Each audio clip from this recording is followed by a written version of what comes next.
When looking at all the new archetypes from Doom Dimensions, I like the Gouki support a lot because what it tells me is that Konami isn't afraid to support old archetypes even if they've been at the apex of competitive Yu-Gi-Oh! Once. That being said, there's a lot that's stopping Gouki from being as good as it was before. It's the loss of the errataed firewall, right? So it's firewall pre-errata. It was a slower format. It was Isolde was a part of that as well, although Isolde wasn't out as soon as Gouki's came out, but it was shortly after. And there was like Topologic Gumblar. There is so much that helped Gouki become top one of its time that now is no longer a factor. So when we look at what Gouki is trying to do now, it's a lot different from Gouki back then. They've added new summoning conditions to the archetype. Previously, the deck was only link summoning. Now we have a tuner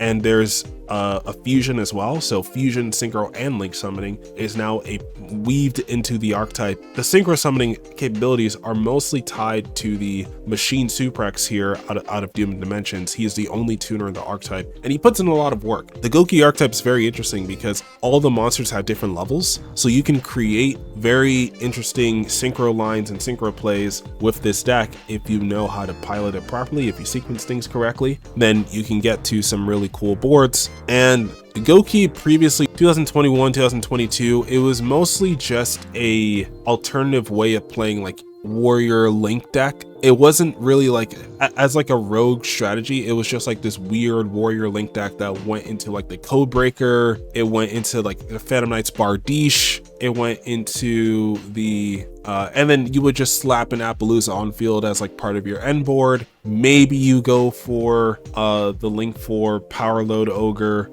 You didn't have to, but it wasn't really like doing anything, much of anything. Soon after, like Grand Soil and a lot of these other cards were banned. Grand Soil came back, but without the very unique combo lines that it had at the beginning, or when it first came out. Grand Soil was no longer used, even though it still could be used in the archetype. So I want to try a new type of content, and I'm calling this content From Zero. And basically, I want to go over what it's like playing a deck from the ground up, starting from nothing. And I did that with my Getting Started With series, but I saved a lot of the tech cards for the end of the video, where I kind of just threw them into a deck profile. But I want to inspire people to think deeper about how they utilize their cards and what cards they're using and for what purpose that they're using them. So in these videos, I want to take a little extra time, not just to like read off the effect and kind of just tell you what the cards do, because I feel like anybody can do that, but rather tell you the card's purpose in the deck and where I would rate the card in terms of its usability or its versatility. And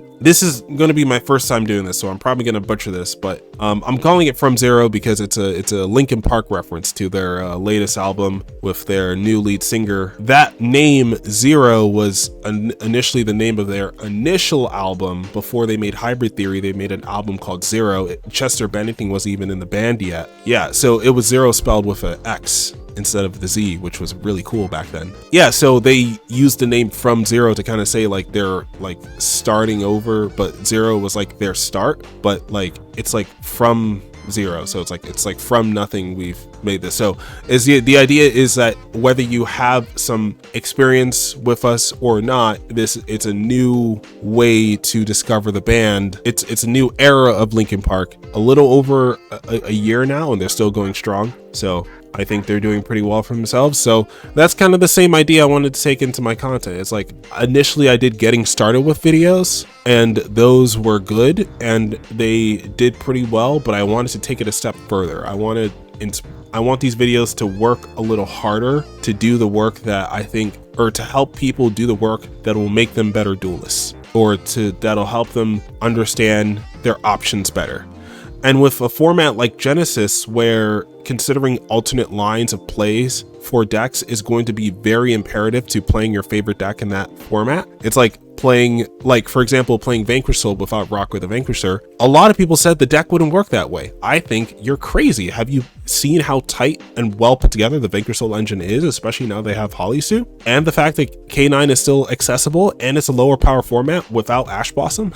Or is not without Ash Blossom, but less people are going to be on Ash Blossom because Ash Blossom is way too expensive at the moment. So it's kind of that same idea. It's like, instead of thinking about the cards themselves in the current format, let's think about what role do these cards play and how we should consider them moving forward.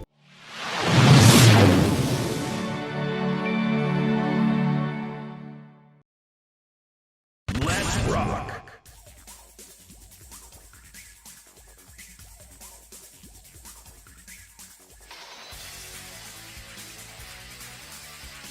So I'm going to start with the staples of the Gouki deck, right? You have Suprex. On normal summon, he summons another one from hand, and every Gouki monster, when they're sent from field to graveyard, or the main deck ones, all of the good main deck ones, the ones that you're going to be playing, add another Gouki card from deck to hand, not just monster. Now, that being said, Gouki spell cards, there's really only one great one, and the rest of them are just okay. So we'll get into those. But Suprex is your best normal summon, essentially. So you have to play him as like a staple because you need more bodies, and this is the easiest way to get more bodies in the engine. Second to the new version of Suprex, Machine Suprex, which summons himself and another Gouki from your hand. But while both those monsters are on the field, you can only summon Gouki monsters from the extra deck, which isn't a problem. There's plenty of Gouki Link monsters, new Synchro, so that won't be an issue for stopping you from playing your turn. And he also has the effect to add a Gouki card from deck to hand. So just do a little math here. If he summons himself and another Gouki, Link off, Synchro off, whatever,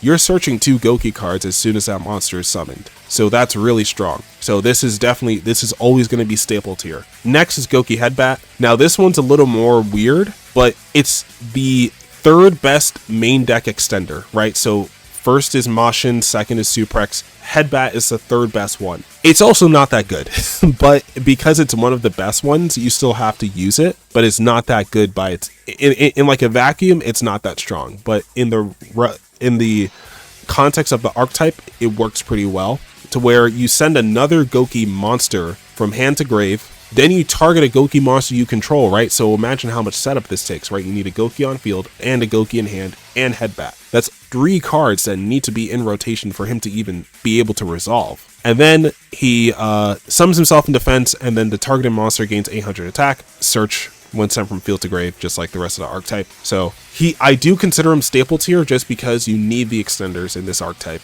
This archetype is entirely based on how far you can extend with a few cards, and you need cards like this because you're able to search so many. You can compensate for how much he needs to search to get you somewhere. Next is a Gouki Rematch. This is your best Gouki card, I think, in the engine. It's a hard once per turn, target 2 Goukis with different levels, summon him defense, so can't summon Link monsters. But with the new tuner now, this is going to be one of your best cards for creating synchro plays for turn 3, like follow-up turn, and also for just building boards. It's just one of your best everything cards. It's like, I don't say if you resolve this you're going to win, but it's like you kind of need to resolve this to win. I don't think the deck can win without resolving this card. So it's a staple. Do you need to play 3 copies of it? That's where I can argue, because of how searchable it is, it doesn't need to be played at 3. And because of how finicky the engine is, you may want to focus more on other starters, because you can always access this card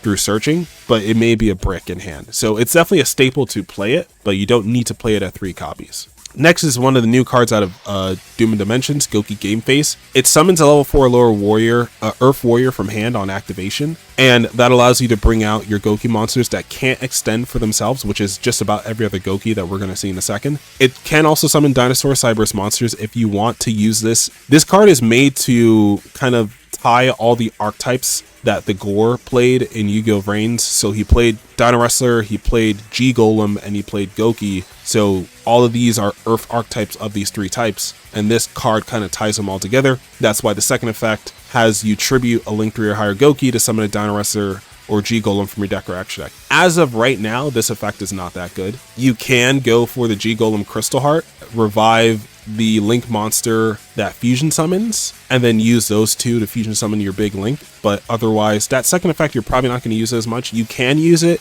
to bring out like a Pankratrops as well, because it summons from deck on top of extra deck. So you have options, but right now the options aren't that strong. So even though the card itself is a staple because you just need it to extend, you don't need to use that second effect. And then we have Gouki Face Turn. You target a Gouki card you control, and it says card, not just any monster. And a Gouki monster in your graveyard, destroy that card in the field and do special summon the other monster from the graveyard. Now, why would you play this when rematch is so free? Well, initially, before Gouki Game Face, before Doom of Dimensions, I would not have played this. But because of this card, just its effect is only on activation, and the fact that you're going to keep searching Gouki cards that don't do anything in your hand, you'd much rather just get a face turn that can get you at least a little more extension off of your off of your Gouki game face, compared to not having anything to do, and compared to just leaving this on the field. This also can summon back Link monsters, so it doesn't just have to revive your main deck bodies. You're going to be Link climbing a lot in this deck, and this card can help you get some of your best Gouki monsters back on field on top of your main deck monsters. Now for Sheik Ogre, it's a Gouki that takes 2 Gouki monsters. Just about every Gouki monster, Link monster, requires Goukis only. There's about one exception to this, I believe. There's one exception, and we'll go over him in a bit. He's not a staple. He's really good. He's not a staple, though. And so Sheik Ogre kind of plays into the engine's strengths, because if a Gouki monster is added from deck to hand, you can special summon any number of Gouki monsters with different levels from your hand. But while they're face up on the field, you cannot special summon except for Gouki monsters. And that's not even just special summon from the extra deck. It's like you cannot summon anything except Gouki monsters, but that's fine.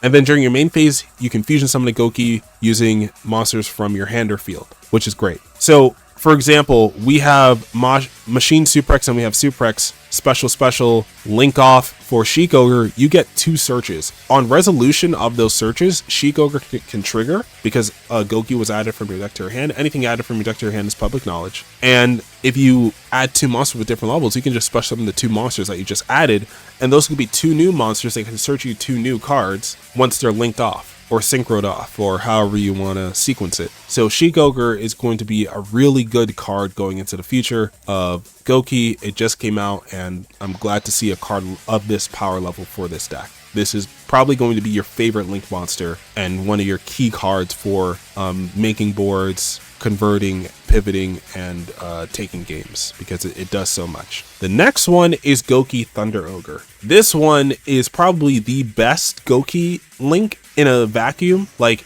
if you just took every Gouki Link monster side by side and said which one is like the best one, I think it would be Thunder Ogre, because essentially it just gives you an extra normal summon. Now here's the cool thing. It doesn't lock you into Gouki. That normal summon of that monster can be any monster in the game. You just normal summon, as long as it's a zone that Thunder Ogre points to, which means he has to be the extra monster zone because of his arrow placement. He's a Link monster. It's easy to Link climb into a Link monster, especially when you have Sheik Ogre that's extending you so well. Thunder Ogre is going to be really easy to resolve because you're going to have monsters to normal summon.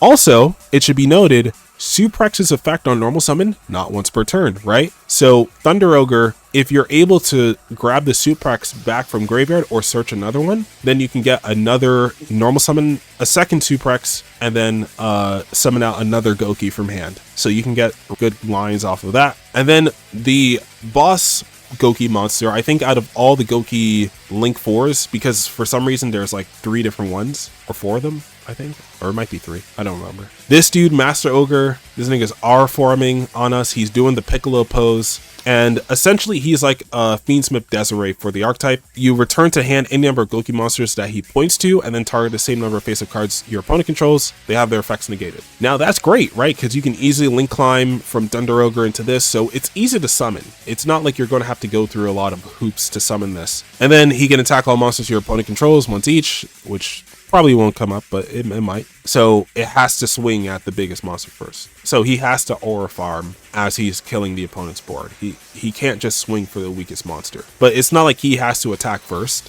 or he's like the only monster that can attack while you control him. So it's kind of like negligible the way that this card works. It's mostly for that first effect that you're playing him. And unfortunately, he doesn't work with Gouki extra deck monsters. So if you have any Link, the new Synchro, pointed under him, those cannot be returned to the hand because it's all cost. It's not part of the effect. It's not like the Madoche monsters where it's part of the effect. So it doesn't matter if they return to the hand or not. It just resolves as much as possible. Whereas with Master Ogre, it does matter that the Gouki monsters do need to return to hand. So you do need to leave like some random Gouki monsters on your field to resolve this. But that's not hard, right? You have a lot of extenders, rematch, face turn that summon Goukis from graveyard, or that can summon you more Goukis from hand. So it's not that big of a deal. The last staple is the Gouki Dragon Ogre. So this is the new synchro out of Doom of Dimensions. When it's synchro summoned, you add a Gouki spell card, right? So that immediately you get access to more spells, right? So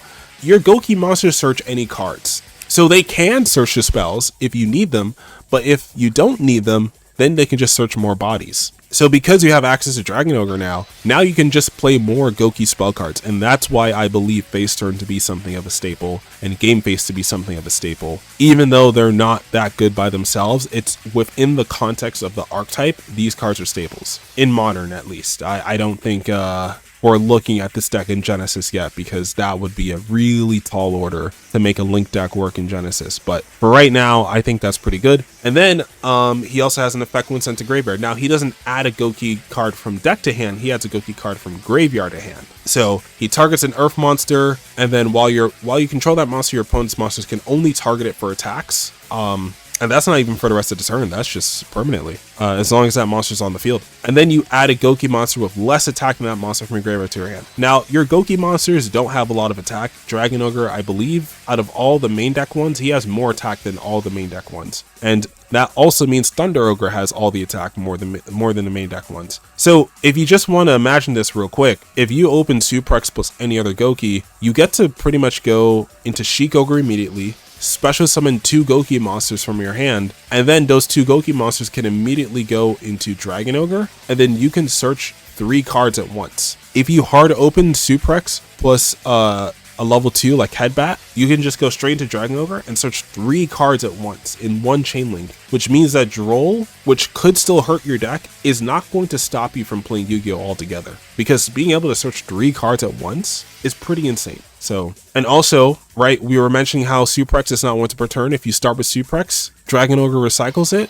and then Thunder Ogre can normal summon it again, or let you normal summon it again. So you have those extra bodies to use, or to slap on field and to use. He's also usually the one that I leave on field with Master Ogre, because he's the best one to normal summon. So I usually just leave him on field, bounce him back to hand, and then turn 3, you just normal summon Suprex again. So next, I want to go into the category of cards that are playable, right? So we see Iron Claw, Guts, Octo Stretch, Twist Cobra, Rescorpio, Bear Hug, Moonsault, Tyrant Ogre, and Powerload. Now, the reason why none of these I consider to be staples of the engine is because they don't do enough by themselves. Maybe Powerload Ogre, you could argue him being unaffected while he's Link summoned is great, but he has to tribute a Link monster to get his effect, meaning that because he's tributing himself, he's no longer treated as a Link summoned monster, which means they can respond to that. That being said, he can still pop up to 4 cards on the field, but just by tributing himself, which is crazy, but because he needs to be on the field to stay unaffected, it won't be as broken as like just playing access code. Tyrant Ogre is cool, but really there's no way to quick fusion summon him. So this is the only Gouki fusion, right? We just got him out of Doom Dimensions, and he's almost like a Guardian Chimera, except instead of counting the number of materials, he counts the total Link rating of Gouki monsters used as material. So if you were thinking like, oh, maybe you can make a Gouki Genesis deck, no, because this card is useless. Yeah, this card is useless without Link monsters. He can stop cards from activating during battle step. Like he's like a ancient gear in that term. When he battles, your opponent can't activate anything until the end of the damage step. But it's not even like he could swing on all monsters or anything. He's kind of just here to pop cards and then possibly swing. So it's not even like he's all that strong by himself. It's again within the context of how much card economy that you're gaining that you sacrifice it to make something like this, and then to make another push on the opponent. But that relies on multiple factors, and I don't know if Tyrant Ogre is good enough to be be called mandatory, but it is good enough to be playable. All of these guys mostly are just here for their levels. Guts would be, I think, one of the best ones here because while he's in defense, he can't be destroyed by battle. So if you revive him off of Gouki rematch, he can wall out certain strategies, but in modern, that's not going to be that big of a deal, but it can protect you from, you know, potentially getting gamed. Twist Cobra does have a quick effect to tribute a Gouki and then give a Gouki the attack of the tributed monster. He can tribute himself, he can tribute other Goukis, and then, you know, on tribute, he gets to add Gouki cards from deck to hand. So it could be interesting, the fact that it could be used in damage step. Unfortunately, it's not like an Honest, it's not like Kalut, so it's not as strong as it could be, but it's still kind of decent. Re-Scorpio is here because you can normal summon him without tributing if you control Goukis or if you control no monsters. And also, he's level 5, which you know what that means if you understand the implications. K9. Bear Hug is level 6. It doesn't do anything significant. It does Riryoku, a monster your opponent controls if he's special summoned by a Gouki effect, but that doesn't do anything. And then when he's summoned from field to grave, you add a Gouki card from deck to hand. You don't have to play this guy if you don't want to. I don't use him because unlike Re-Scorpio, he can't summon himself, so he's useless if you just draw him by himself. And then you have Moonsault, which isn't really great for the link strategy. This is one of the only 2 Gouki monsters that doesn't have an effect when sent to graveyard, but essentially he bounces a Gouki monster you control, special summons himself, and ignition effect, he could target a Gouki link in your graveyard, return to extra deck, and then you can add a Gouki monster from graveyard to hand. Because you're not going to be using that many copies of Face Turn, you're probably going to be playing 1 at most. Your link monsters after they go to graveyard are probably going to stay there, and Moonsault might be one of your only ways to grab them back through Engine. But his summoning conditions are kind of weird because you don't want to put Goukis back to hand. They trigger when they're sent from field to graveyard, so it kind of goes against what the deck wants, and it's not that great of a card overall. Now, the double add back is great, but it's a ignition effect, it's not on summon, and if the opponent gets rid of this before I'm able to activate that effect, I get nothing for it. Whether they pop it, banish it, send it back to hand, I get nothing for it. And it's a effect to summon himself out, so it's not even like I could do it multiple times per turn. It's just, if he leaves the field, it's going to be very difficult to bring him back. Now that being said, Gouki Rematch does not negate monster effects, so if you do revive this off of Gouki Rematch, you can go search this and search Headbat, drop this, summon Headbat, and then revive this off Gouki Rematch later, and then just get your monsters back to hand, but it might not be as good as other lines in your engine. So it's playable, I don't know if it's good. I don't think it's like that good. So next I have the category of niche, and these are cards that I would consider to be useful in very specific situations. Very, very, very specific situations would I consider these cards to be useful and not entirely playable in our engine. So I did just go over Moonsault. He does have some niche uses that do make him viable in certain situations, but again, he's just not that strong. Tag Partner is the only way in the engine to recycle your Gouki spell cards at this moment. Unfortunately, unlike some of the other cards in the engine, right, where Moonsault adds your Gouki monsters back to hand, Tag Partner puts them back into deck.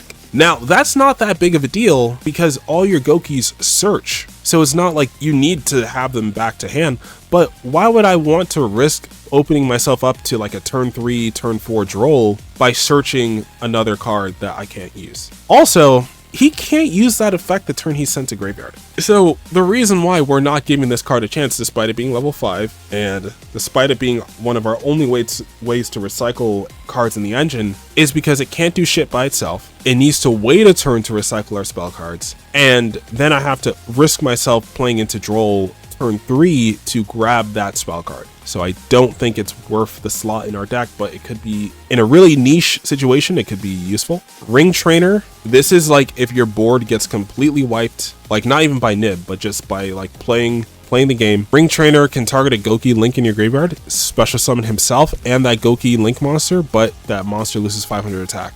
Unfortunately, he doesn't have the effect when being sent to the graveyard to search. If he did, I feel like this card would be one of the best cards in our engine. I would probably play this at 3 copies instead of the other level 1 Goukis. But because he's only here as a recovery card, you can probably search him as like one of your last searches, turn 1, and then just hold him in hand for turn 2 or turn 3, but it's not going to do all that much when you have to control no monsters to even resolve this. Now, if it does resolve, you could revive Sheik Ogre, and then Sheik Ogre can fusion summon into Tyrant. Tyrant can pop 2. That's the best thing you can get off this as of right now, because it can't revive Thunder Ogre and get you a normal summon. It could revive Power Load Ogre to pop you multiple cards, but to get to a point where Power Ogre is the only monster you control, I don't think that's easy to access. So next we have Gouki finishing moves, right? You target a Gouki link, it gains 1,000 for each of its link ratings, and then it also does piercing. This could be really insane with a card like Master Ogre, because it would basically be like, okay, so for example, Lunalight Liger Dancer, the only way to kill that thing is to swing over it. But not every engine has an accessible way to swing over the Liger Dancer. Now, this being a Gouki spell card is very searchable. So it's not even like this is like a shitty whatever card that just doesn't do anything else for us. So it's like it's easily accessible. We don't have to like hope to draw into it, and it deals with the problematic stuff that it could deal with some problematic towers kinds of cards. And the fact that like Master Ogre would go up to like 6,800 is kind of insane. So if they have any other monster on the field on top of that Liger Dancer, or shit, even if they have 2 of them, it's a lot of damage all at once. It's gonna be enough damage to make them think twice about summoning that Liger Dancer again. And you can attack with Gouki monsters only for the rest of the turn, but your whole field is going to be Gouki until you pivot into other engines. So that's not a big deal. Unfortunately, doesn't work in Genesis because you have to use it on a Gouki Link monster, but that's fine, right? So our other niche cards are Giant Ogre. Now, this one is a Link 4 that requires 3+ monsters, which is already putting it on a bad side because Master Ogre only requires 2+, and it's a way better card. This one it can't be destroyed by battle and is unaffected by activated effects of monsters with less attack than or equal to this card. When your opponent activates a card that targets this card or a monster that it points to, he loses 500 attack, and then you can negate the effect or negate the activation. It's not once per turn. And then once per turn, if he's weaker than his original attack, if he's weaker than 3,000, you can make him gain 1,000, and that's a quick effect. So essentially, you can make sure that he's always over 3,000 or more. So this could be a real, like, if there was ever a deck that just did nothing but target something like Runic, which it would be really tough to get to this under playing through Runic, but if you're playing through a deck that can just target constantly, then this could be a good card to like stop that. But that would really be it. It is a good wall, but it being only unaffected by activated effects of monsters makes it like, okay, well, they can just imperm it, right? It's kind of like Chaos Angel. It's like, okay, well, even they can't be destroyed by battle and whatever, they can just imperm it. They can just Chalice, the new Forbidden Crown, Droplet. I mean, there's a lot of options to stop this thing, and because a new Forbidden Crown doesn't target, I guess for Imperm and Chalice this wouldn't be that good, but for Crown and other things that don't target, and even like SP, because it loses the 500 attack, it's not once per chain. Normally effects that don't have a cost and don't say once per turn or once per chain, and it being a quick effect means that it's not once per chain. So if they activate SP, this could stop both SP's banishes at the same time. It won't get rid of SP from the field, it doesn't pop the card that it negates, but it can at least protect your monsters from being banished. So it's all right, like, but it just has too many requirements. Like it being a Link 4, it needing 3 monsters. It has too many requirements and not enough payback. Next is Gouki the Great Ogre. Now this is the one that's like the initial anime use, where all monsters on the field lose attack equal to their original defense. All Gouki monsters have 0 defense, and Link monsters don't have defense, so they're not affected by this. So essentially, you're handicapping your opponent's ability to swing at you, and if he'll be destroyed by battle by card effect, you can pop one of the cards he points to instead. This would be great if it were put onto a different Link monster. If this was put onto, I don't know, let's say like Thunder Ogre, the one that lets you action normal summon, or if this is put on top of like Tyrant Ogre, this would be insane. But the fact that this is all that Great Ogre does means that, like, in modern Yu-Gi-Oh, this is not going to get you far. They're just going to SP banish this. Who cares? There's plenty of ways to get rid of this card. So it's not like it's really a threat while it's on field. So I don't think this is a strong option for you to slap on field as a Gouki player. But yeah. Next is Gouki to Blade Ogre. It gains attack for each monster it points to, and then it can tribute a monster it points to on either field, right? Now, hear me out. That's kind of good. And then it can make a second attack during each battle phase this turn. So if you summon an extra monster zone, this could be a really good way to swing for game. Mix that with like a finishing move, right? This with a finishing move, it's like he's going to be able to attack twice. You can tribute a monster your opponent controls so you can clear their field. I mean, that sounds like gaming to me, but unfortunately, him being a Gouki that requires other Goukis, and him being a Link 3 and him having to, like, going into this over your other options feels like if you can just go for Tyrant Ogre and pop their field, you don't need a card like this. It's probably going to do a lot of damage, and it's starting at a 24 base stat, means it can go up to like 3,000 if you put 2 monsters under it. It can attack twice at 6k. That's not bad. It just doesn't do enough to be worth a slot in your deck like at all times. It's a strong card, it's just not an amazing card, and that's why I consider it a little more niche. Maybe I could upgrade this to playable. Now I'm thinking about it, maybe I could upgrade it to playable, but I still wouldn't put it in the staple tier. It also looks cool as fuck. Like, it's one of the coolest looking Gouki monsters. Now this one, the Solid Ogre, is weird, right? So it can't be short battle by card effects while it points to a Gouki. It gets hard to Gouki your main monster zone, and then it moves the monster you control to the main monster zone that he points to. He doesn't move himself. I know there's a Crusadia Link monster that did something similar, because Crusadia need to be summoned into Link arrows. So the Crusadia monster moved itself, so you have more Link arrows to access. This one is like the opposite of that. He grabs someone else and almost uses them, and almost like fuses with them to use their body as a shield, right? Something like that, right? If you can visualize what this card does. And it just doesn't do enough. It's like, if it was unaffected by card effects while it points to a Gouki, maybe this would be worth its salt. But only stopping its destruction, it being a Link 3, it's not tough to summon, it's just not worth the effort to summon it. Especially when you're only using Gouki bodies to make these. And that's the biggest flaws about some of these cards. It's like, these cards may look half decent, but then you realize it's like you can only use Goukis to make them. And the Goukis lack the amount of extenders to make like 10 different, like, it's not like we're playing Code Talker where we can make like a U-Link. I think at most Gouki can make 2 or 3 Link 3s in a turn, plus or minus 1 or 2 Link arrows, right? But I think that's the maximum Gouki can make in a turn. So if I'm going to go through all that effort to put a card like this on field, I'd rather just, nothing in the Gouki archetype locks you. So it's like, is this versus everything else in the game of Yu-Gi-Oh! That's somewhat generic, and it's just not worth it, right? And then you have Gouki Jet Ogre, where it's a Link 2. It was previously the only Link 2 Gouki before Sheik Ogre came out, which is what made this deck like not as playable as a pure deck, but now with Sheik Ogre, the deck is playable pure. All Jet Ogre does is that it pops a Gouki card you control, and then you change all monsters on field into attack position in a Link format, like in the year 2000 whatever. Like, it's anything past 2015, this would have sucked. It does suck, actually. And then when sent from field to grave, you can make all Goukis you control gain 500 attack.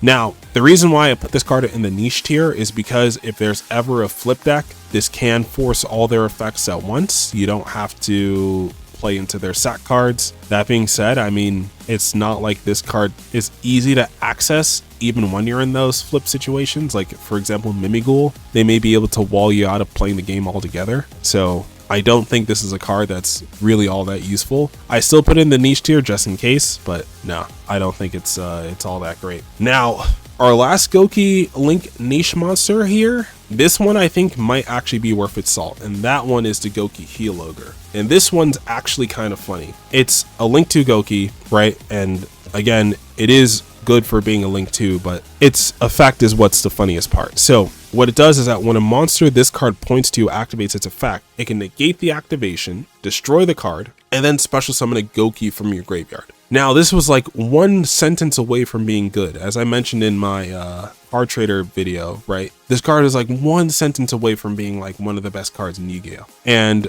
that's by design, right? They didn't want this card to be stupid broken. But there are still some cards where you can deliberately put this under in a situation where it's easy for this to trigger. For example, Santa Claus.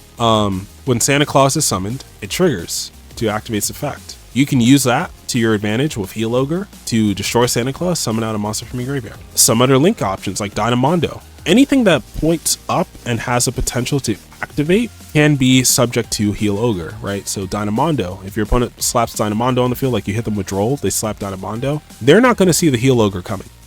And you use 2 Gouki monsters to make them, and you link 2 off, and you go into heal Ogre, and you go Chainlink 1, Chainlink 2, and they're reading heal Ogre, and they're like, fuck, I didn't know it did this fucking dumb shit. So yeah, heal Ogre can be used to stop something like Dynamondo from activating this effect. Even Appaloosa, right? Appaloosa is only once per chain, and it can easily be forced to trigger if you're able to get 2 Goukis on field. You can easily just slap a heal Ogre under it. Heal Ogre, because Appo is only once per chain, heal Ogre will pop the Appo and then summon back one of your Goukis from graveyard. There's also cards like Unchained Abomination, which trigger when cards are destroyed. There is a card like S-Force Justify, even though nobody plays it anymore because Heat Soul control is no longer a thing. Just in case, you know, some of you Master Duel players might run into this, but it is a funny way. And then also something like Malice Hearts of Cryptor, right? It points up, has a pretty broken effect. So you can use Heal Ogre to your advantage to stop Hearts of Cryptor from activating. And I think the best part of this card is that your opponent is not going to see this coming. This is one of the dumbest cards. Now there is another way to trigger it for ourselves, and it is in one of the combos, so I am gonna kind of hide it until then because I want you guys to see how funny it is. It's kind of obvious if you think about like what generic cards trigger or are forced to trigger and that you can use to activate Heal Ogre, but yeah, I'm gonna save that. And now for the final cards, this is the unplayable tier. These are the cards that I don't think you would play even in a power vacuum. Gouki Cage Match. Previously, this was the only card, like we've read some cards today that said destroy 1 Gouki card you control, and this was initially the only card that could, like, you could search and then pop with Gouki face turn, and maybe back then that this would have been playable. And now that we have Gouki game face, you have no reason to even touch this card. It requires you to destroy 3 of your opponent's monsters by battle, and then at the end of the battle phase, you summon as many Goukis as possible from hand or deck, and then it goes back to having 3 counters. It doesn't do anything essentially. And then we have the Gouki Destroy Ogre. So the first time each monster this card points to will be destroyed, it's not destroyed by battle. During your main phase, you can activate this effect. You cannot special summon monsters for the rest of the turn except Gouki monsters. Also, your opponent special summons 1 or 2 monsters from their graveyard. They just get to revive anything. This is worse than the Ogdoatic. This is way too fair. Any effect that just says your opponent special summons a monster from the graveyard, even like Gillosaurus, way too fair. And then you special summon up to that many non-link Gouki monsters from your graveyard to his own, this card points to. You don't use this effect of Gouki Destroy Ogre once per turn. It has to be to his own, it points to. It's just a disgusting card. Like, yeah, you can use this to set up your cage match. Give them more bodies for you to destroy by battle. Ooh, yeah, no, this card's absolutely worthless. I'm not even trying to be mean. I just can't think of a situation where I would ever want to resolve this, like genuinely, especially when usually there's no filter on like them coming back with the effects negated. And then I'm locked into Gouki for the rest of the turn after giving my opponent 2 of the best monsters from their graveyard. That's insane. And then it's like the Goukis are hard once per turn on the searches. So it's not even like I could really take advantage of Goukis that are already in graveyard, and they have to be non-link monsters. So it's not even like I could summon back some of the best monsters from my engine either. So this card's just insanely unplayable. In any sense, I don't think there's any format where this card would be playable. So that's going through all of the Gouki cards right there. Next, I want to look through possible tech cards that you can utilize while you're playing the Gouki engine. Some of these are going to be a little more obvious than others, but Dominus Purge, the entire engine is Earth. There's no other attribute in the deck, so Purge is a good call if you want to just have an extra Ash Blossom. Rhoda, obviously, Small World, all the Goukis are different levels and they all have 0 defense. So actually it may be easier to bridge things like Effect Veiler, the Ghost Girls, right? Like Droll, Ash, Ghost Bell, Veiler, all of these can easily bridge your different Gouki monsters into each other using Small World. Now the deck kind of lacks initial starters. Like, it's hard to get cards that start you your entire turn, but you can easily get 2 cards to your best Gouki cards using Small World if you draw hand traps. Battle Guard Echoes. Now this is one where it adds level 5 Earth Warrior from deck to hand on activation. That could be your Re-Scorpio. That's the level 5 that can normal summon itself without tributing. And then it has a second effect where if a monster is returned from field to the hand, you have the ability to Book of Moon a monster on field, which means that if this stays on field, when you resolve Master Ogre, not only are you negating a face-up card or a number of face-up cards, but you can also Book of Moon a monster on the field, which is pretty cool. 1-for-1. Clearly Battle Guard Cadet. Now this one searches Feast of the Wild level 5, which is a really interesting card for level 5 warriors. It just summons up to 2 of them from hand or grave, and you can easily sequence this into your line if you open this card. You can go Riscorpio if you want to play tag partner, you can also use K9 Azuna as a target for Feast of the Wild level 5 if Azuna's in graveyard and it's already been used. So you can use this to build more of a rank 5 line in your deck. Unfortunately, it's not searchable enough, although it is also not once per turn. So there are plus sides and downsides. The Millennium Shield is another one. If you can't afford the K9 stuff, Millennium does come in clutch, because you can play like the Millennium package like Sengenjin search Golem search Field Spell, place the shield from deck, and then you can send the shield for the Snake Eyes fusion, or you can just summon the shield from your Spell and Trap Zone paying 2,000, and then that one that's the one that searches Ankh, I believe. So you can play Ankh, you don't have to, but if you resolve all 3 of the Millennium cards, you're going to be losing like 6,000 life points. So it's really balls to the wall, but there are ways to make it work. Redox and just about any Vernisylph. This is basically just a Vernisylph monster. It discards itself another Earth monster to revive any monster from graveyard. It doesn't have to be an Earth monster that you revive. So if you have the extra bodies, this could be good. In your lines, I don't think there's anything that there's nothing that I discovered that could be really stupid off of this. There's nothing that I discovered that makes this broken, but it's still playable. Grand Soil, right? You can easily sequence this now with how technical and how easy it is to fill your graveyard up with bodies. It's like now the card isn't hard to sequence, it's hard to like get the full utility out of. It's like, if I'm gonna play this unsearchable 3 of, or this unsearchable just like power card, what does it actually offer me? And the question is, and the answer is very little. There's very little that you can get off of this that will actually be worth all the work to get it out on field. But if there is anything like that at some point, Grand Soul could be great. Spell card Monster Reborn. This revives a monster in this deck where Machine Suprex, you're probably going to be recycling it like 2-3 times in a single turn. This just simplifies that process. Also, the graveyard is like the best resource of the Gouki deck. So if they want to chain like DD Crow or something to your one of your Gouki spells that revives from graveyard, you can easily just chain this, or you can use it to keep going for more synchro plays or what may have you. Super Poly, because the deck searches a lot of like random cards, and you can use some of those that extra card economy to get some value out of it off of Super Poly.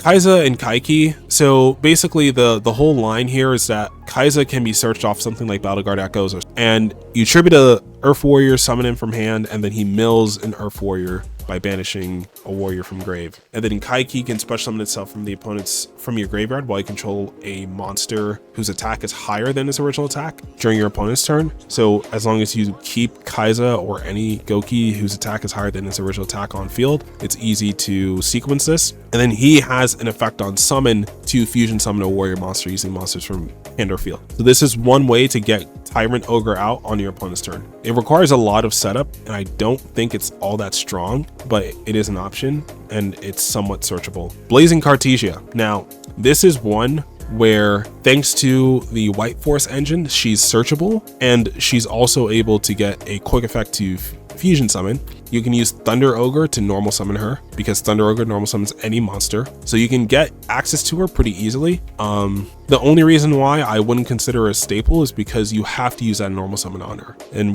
there is other ways to get a quick fusion out, but this is one of them. And she's not the worst option, right? Like, she's not as bad as Kaiza plus Kaiki because she's more searchable, but she's also requires more setup. Like, she requires you to open Machine Suprex to even get her to work. So yeah, Rescue Ferret is actually one of the funniest utility cards, or one of the funniest tech cards you could play, because it can get the extra normal summon off with Thunder Ogre, and then it could summon any 2 Goukis from your deck whose level equals 6. And that makes it easy to grab 2 monsters whose effects you haven't used this turn yet, and to get 2 more Gouki searches off of them. Because you can easily equal level 6 with 2 Gouki monsters. It's just, Rescue Ferret is pretty much unsearchable unless you're playing like Tri Brigade in a convenient manner. It's not conveniently searchable. You could go Small World because it's a level 4 Earth. So Small World could potentially bridge into this. Like you can go like, I mean, you wouldn't want to sacrifice Droll, but yeah, you can go Droll, Fua into this, for example, if you wanted that extra protection. Or you can go like Nib, Fua into this, but even then, that's kind of, it's not amazing, but it's an option. The Dino Wrestler cards, since they work with the new Gouki game face, they're options. They're not amazing. This guy's a Cyber Dragon. While you control no monsters, special summon him. He's also a tuner, but he's a once per turn special summon that way. And he also can't be used for link material, except for Dino Wrestlers, which Dino Wrestlers are a lot more restricted than a lot of archetypes should be. So trust me, you don't want to use them for Dino Wrestler stuff. Or you don't want to play like more Dino Wrestler stuff than you need to. Stegosaur on summon gets to add a Dino Wrestler monster from deck to hand. So you can use like the game face to tribute summon this and then to get Stegosaur. I mean to tribute summon Stegosaur and then to get Pankratrops, and then that will give Pankratrops 2 pops instead of just 1. So you can use 1 pop during your turn, 1 pop during your opponent's turn. So it gives Pankratrops a little more longevity compared to just playing it by itself. So that's the only reason why I would do this, but yeah. The Naturia Synchros. All the monsters in the engine are Earth, and you have a level 4 tuner, you have level 1 non-tuners, you have level 2 non-tuners, you have level 3 non-tuners, you have level 5 non-tuners. So you have a lot of options for what generic Earth synchros you want to make, and some of these are going to be in our lines, some of these not so much, but yeah. Underworld Goddess, because you can easily swarm the field full of monsters. You can use this to get rid of towers. Instead of swinging over towers, you can just link them off like Liger Dancer and get into your close world. Any deck that just swarms the field pretty quickly, pretty easily, probably should be using this card. And then you have Ultimaya, because you can make level 6 synchros, you can make level 5 synchros that are also tuners, and then just summon this and then set one, something like Crystal Wing or something. Rev Synchron was also one I was thinking about. If the deck was full of more level 4 non-tuners, because Suprex is really the only one, then you could justify playing this card at more copies to make like Crystal Wing before you start your turn. But unfortunately, there's just not enough non-tuners in the engine that work with this, but it is an option. Avarice, because you stack up your graveyard. Would I play this? No, it's too vulnerable to DD Crow, but yeah, it is an option. Isolde and Invoker, if these cards were around, they would be great. Summon Sorceress as well, but Summon Sorceress is not as useful in this deck as it is in other decks. So yeah. And then you have other engines you can play. So this is what I was talking about earlier, right? So instead of using Cartesia, we can play Sinful Souls of the White Forest, because Reclea, which is what I like to call her, I heard I said her name wrong, but Reclea, as I like to call her, gets to search any Simple Spells card. So you can search Simple Spells of the White Forest, or no, it gets to search any White Forest card. So you get to search Simple Spells of White Forest directly, or you can go for Azamina Alzette, and then Alzette can grab this after you use this for a Synchro Summon. So you can actually get pretty far. Go Zoroa, Zora equip this, add this, fusion. It's like you can make a pretty good line and still get the White Forest fusion on top of it. So that's why I think it's pretty cool what you can do with some of these other engines. And then secondly, if you just want to keep it pure or keep it Earth, you can play Vernisylph, right? You can make Landoise, because Landoise, you're searching spell cards throughout the turn. Landoise is a pretty easy one to use to protect your lines. You could make Barkion to protect you from like evenly matched or stuff, and you can use Beasts to stop your opponent from playing the game. And these would not interfere with any of those cards. These would possibly even make it easier to resolve some of your other cards. So I've yet to try Gouki Vernisylph like seriously, but it is something I am considering. And then yeah, because you know your White Forest stuff is so convenient to get to, because level 6 Synchro is really easy in this deck. You can get up to Diabell, recycle some of your spells and traps from grave, Silvera off Diabel, Zapper Shrimp off Diabel, even Killer Tune Red Seal off Diabel, which could, when this comes out later on in the year, this could give you a once per turn quick effect Hot Red Archfiend Abyss as a level 5 tuner synchro that can help you play your turn. You could also use these to go into Satellite Warrior, use these to go into Chaos Angel. The choice is yours. Although I guess in those cases you would not be playing Dominus Purge, or you wouldn't be getting them off Dominus Purge. Guardian Chimera, right? So if we decide to use Simple Spells of White Forest and we're not able to get into a Gouki Link monster, we can just play Guardian Chimera instead of going for that Tyrant Ogre.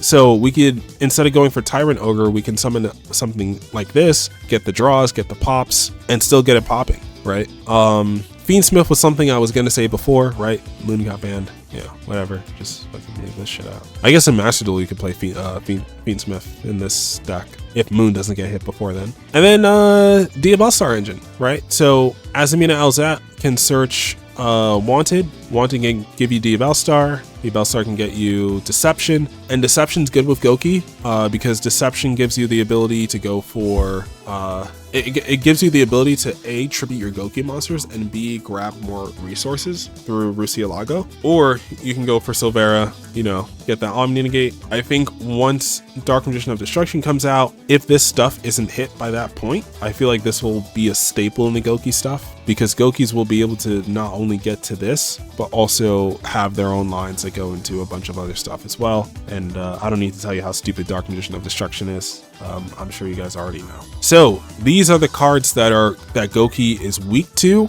Droll and Charmies. Every Charmy is good against Gouki, I think, because we're summoning like 4 or 5 times from graveyard at least, so they can get multiple draws off of Meows. We're summoning a lot from the hand thanks to Sheik Ogre, Suprexes, so Perulia goes pretty hard into us. And then Fuelos, I mean, all our boss monsters are in the extra deck, so we have to access the extra deck. So Fuelos is pretty hard to deal with. And then Droll, of course, every monster in our deck searches. So Droll is the ultimate, like, fuck you card to Gouki. And the only real defense we have: Sales Ban, Prohibition, Cross Out, Called By. Only real way to beat these cards. Perulia, they're going to activate on turn start. You may have to make that concession. It's like, do I play into the Perulia? I haven't tested it thoroughly, but it doesn't seem to be many low to the ground boards that Gouki can make. Like, you're going to be giving your opponent like 3 to 4 draws if you play into any one of these, maybe except Meows. Like, you can probably make a low to the ground board through Meows, but through Perulia and Fuelos, definitely not. And that's if people are even playing Meows. I mean, Yummy's pretty good right now, and Mitsurugi's pretty good, so they probably are on the Meows, but they may not be. They may, you know, keep it off to the side. So it may not be there game 1, but game 2, game 3, possibly. So one engine I did forget to talk about before I close off this section is actually the Millennium engine. And this is actually one of the ways that I think this deck could work in Genesis format, because essentially, although Sengenjin costs points, the way that this would work is everyone should be familiar with how Millennium works by now. If you're not, you place them in your Spell and Trap Zone, and then they activate in your Spell and Trap Zone to summon themselves and then to add something. And if you don't have Millennium Ankh in your hand, then you have to pay 2,000 life points, which is a small price to pay for salvation, right? So you go Sengenjin, it summons itself, it searches Golem. You can put Golem in the Spell and Trap Zone, activate Golem, summon itself at Temple, and then you activate Temple, and you place any monster from your hand in the Spell and Trap Zone plus a Millennium monster from your deck. So it doesn't really matter what monster from your hand that you place, as long as you have a Millennium monster in deck and as long as you have any monster in hand. Now, what you do is that you now have 2 monsters in the Spell and Trap Zone, and you convert those into your Snake Eyes Doom Dragon.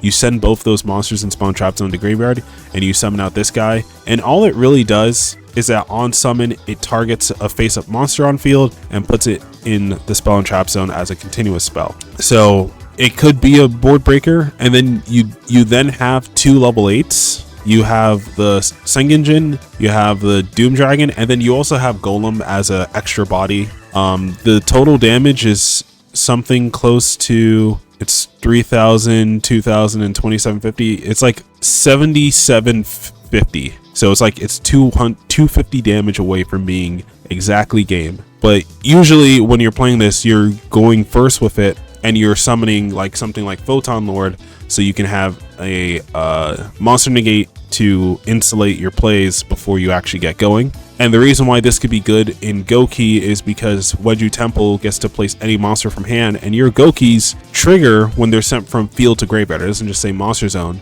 So they can trigger off of being sent to summon Doom Dragon to search you more Gouki. So essentially, if you have this, not only can you insulate yourself against cards like Nibiru, which you already have plays around, but it just makes it easier.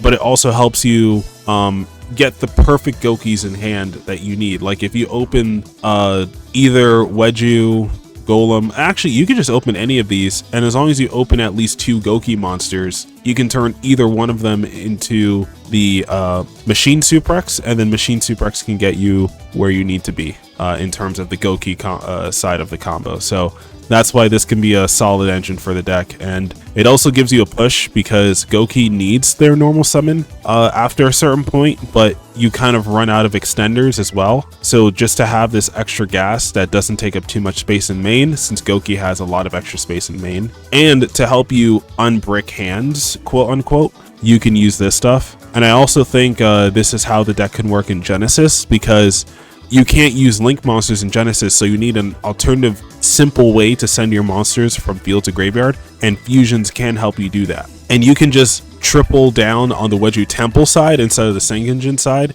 because Sengenjin costs 33, but this costs nothing. And this is the card that really sets up the Doom Dragon, and that sets up the and that could potentially set up the Photon Lord, you know? So yeah. So this was a From Zero analysis of Gouki. This is just one part of the video. And I figured to do this at the start in case people were interested, because this kind of gets your mind working. This way I don't have to stop and explain as I'm doing combos. You guys can kind of, if you watch this first half, you can intuitively pick up what I'm saying when I'm going through my combos. So I don't have to stop, I don't have to explain the combos. You guys can kind of just understand what's going down. Okay, so that being said, let's get into some of the combo lines. So starting off with our bread and butter Gouki lines, we're going to be going through what I think is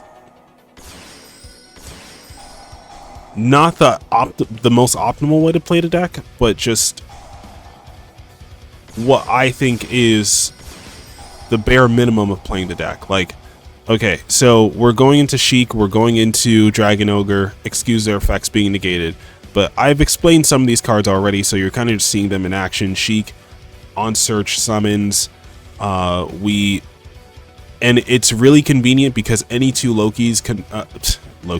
any two Goukis convert into Sheik, and then you just turn those any two Goukis into Machine Suprex plus level 2 non-tuner, which in this case we're using Iron Claw because you want to save your headbat for later. Dragon Ogre, and then you get, from Dragon Ogre you get a triple search, so you can always get the rematch plus the Fighting Spirit plus one of your Gouki monsters.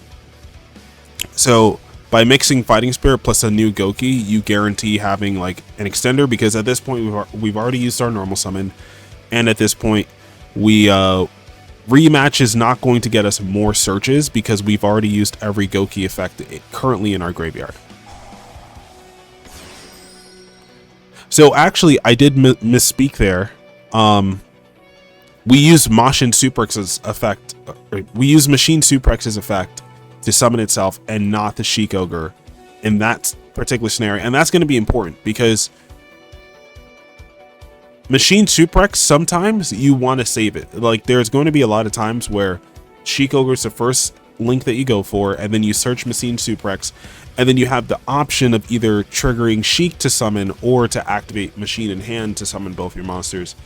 I'd say resolve the Sheik first while you still can, and then save your Machine Suprex for later, when later on the turn when you're going to add it to hand again and use it, and you can potentially use it again.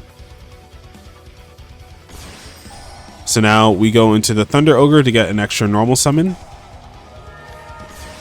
So we're going to go into the Headbat. Now, the way that I did this here, this is not the typical way that I would do it. But this was one of the first lines that I went for. Usually, after this, I started going for linking off Dragon Ogre to make Thunder Ogre or Master, because Dragon can add back the OG Suprex, and OG Suprex, as I mentioned earlier, not a once per turn normal summon.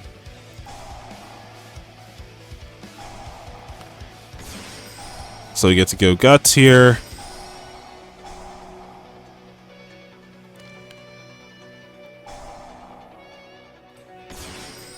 So we're going Headbat. Now Headbat has not activated its effect yet, and we were able to link off into the Master Ogre. It does have 3,800 right now. It's like, that does seem kind of insane, but it's not keeping that attack gain for the rest of the turn, sadly. So we go Nat Beast. And that's the first big thing about this archetype, is you can easily make your Naturia Synchros through a single Gouki rematch. So by the time you get to the Gouki rematch, you would have already gone through Dragon Ogre, which means you have Suprex plus a Gouki, and they're all level 1, level 2, level 3. So Barkion, Beast, Landoise, all of them are really easy to make in this deck. So here we make Nat Beast. And then in this replay, I resolved the second effect of Gouki Game Face to summon out Pankatrops from deck as an extra interruption. And then to finish off, I use Face Turn so that our Master Ogre is live. Iron Claw is actually an interruption in the hand. It's not really an interruption as much as it is just playable in hand. So this is kind of where I think if you were only playing the staple Gouki cards and a list based around those, you'd do something like this. You probably wouldn't tribute the Pankatrops. If you think about it, we use 3 bodies to make a single Pank, so this could be IP plus another Gouki monster, just so you can go SP here. So this could also be an IP Masquerena plus another Gouki, so you have SP. End board looks like Master Ogre with the Desiree effect. You have Nat Beast here, and if you have Nat Beast, you're probably not losing, unless you're... Especially if it's game 1, you're probably not losing. If it's game 2, game 3, then you have to consider for board breakers. So you may want to play some other back row options that can trigger, or that can protect Nat Beast from like Dark Ruler no more, or like Droplet. So you can use Master Ogre for those cards. But yeah, otherwise you should be perfectly fine. And then yeah, you have like either Pank here, which I just want to show how Gouki Game Face could be used, but you can also, you know, use this to make like IP plus SP, whatever you feel like is necessary. Our next line here, for this particular combo line, this kind of...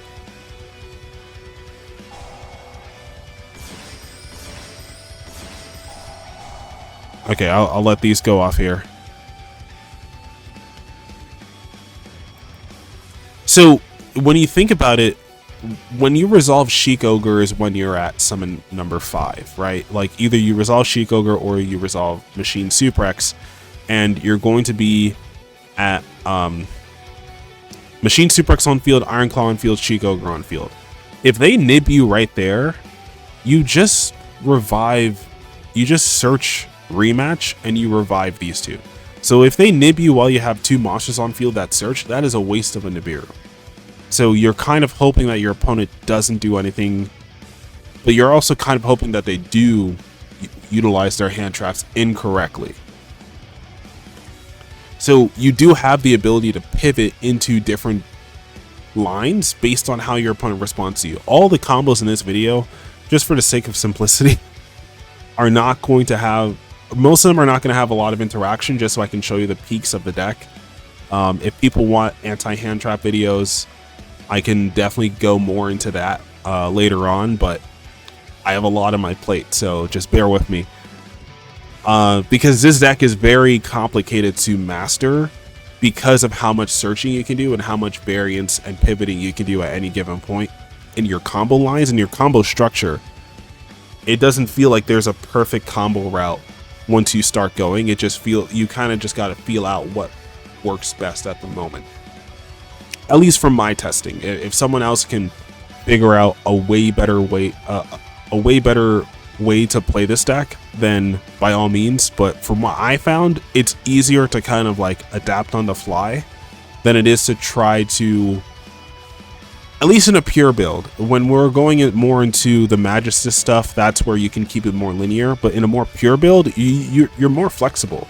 You're a lot more flexible. And so the strict rules kind of aren't there because everything searches each other, and you're just trying to make a situation more than you are trying to make a particular end board, if that makes sense.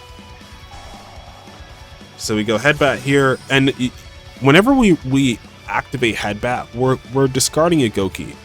And what that means is when we bring this Gouki back, normally when we resolve rematch, we're not getting searches off the Goukis that we summon.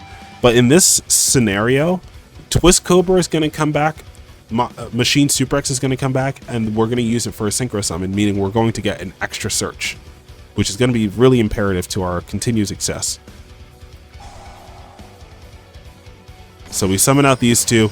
At this point, they should Nibiru us here if it's game 2, game 3. If it's game 1, they're not going to know what the fuck we're doing, and they're probably just going to let us play it out. But if it's game 2, game 3, they should Nibiru us here. If not, we go Naturia Landoise.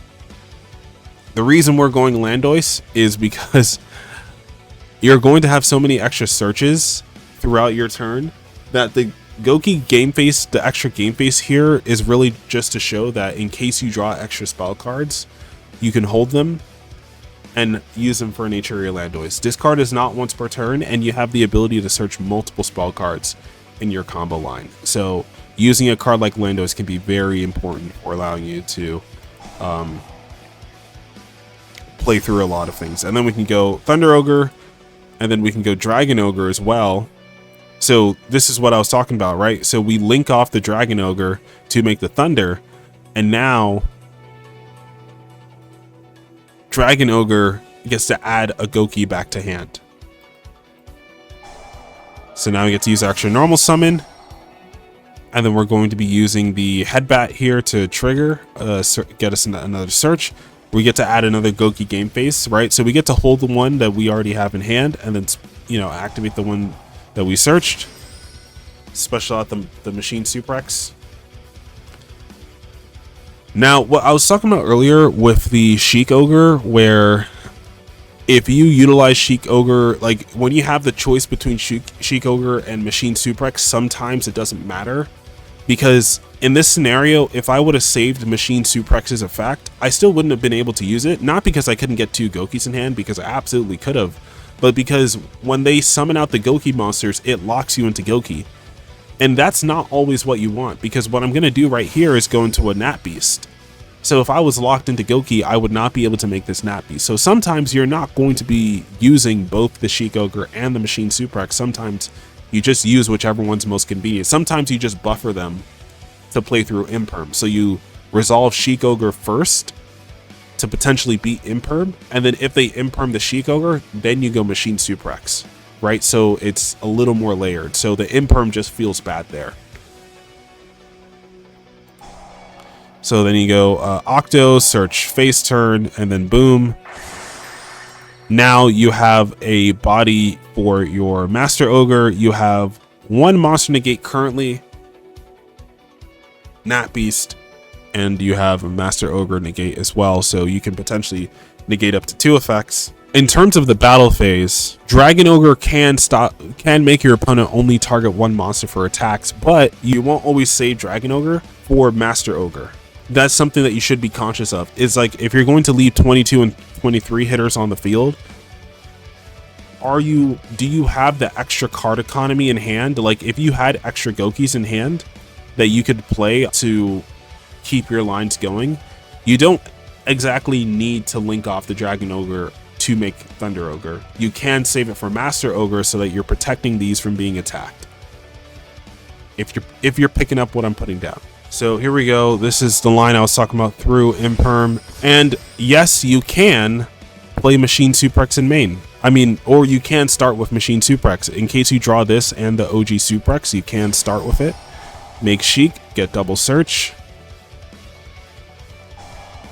at this point we're getting impermed, right? So the reason why this sucks is because Machine Suprex in hand is usually how we get to Dragon Ogre. So if this is our only Gouki in hand plus one more, then that means that we have to utilize its effect. Like, we're always going to activate this first to buffer the Dominus Impulse, because that's always going to be the first thing that they're going to want to activate, because why would they not Dominus Impulse this if it can potentially stop us from playing the game?